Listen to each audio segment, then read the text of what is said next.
陈水扁，我等着你，我等着你。韩国瑜说：“林北淡定。”他是台南人，我是高雄人，隔壁争，林北淡定。新党加油！新党加油！我这个人一向不回避问题。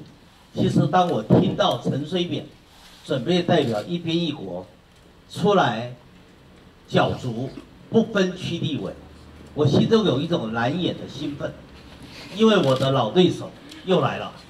这个不同，陈水扁是我的手下败将。陈水扁已经在历史的证明上已经输给我一次，我知道他不服气，我等着他，所以希望媒体替我传话。陈水扁，我等着你，我等着你。韩国瑜说：“林北淡定。”他是台南人，我是高雄人，隔壁争，林北淡定。如果说今天韩国瑜要能够逆袭成功，转败为胜，他需要有个战斗团队。这个战斗团队需要有2个人啊，而这2个人，一个叫蔡正元，他已经在昨天出任国民党的副秘书长，而且准备掌文宣的重责大任。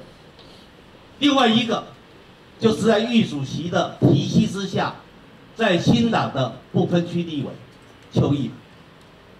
我必须宣布，正义兄弟重新合体。蔡英文，你怕了吗？发抖了吗？你会发现，你们的攻势发动得太早了。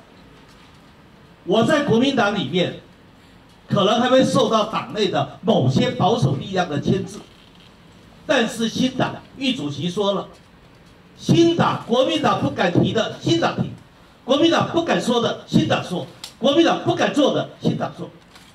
我在新党，我的战斗力爆棚，后悔了吧？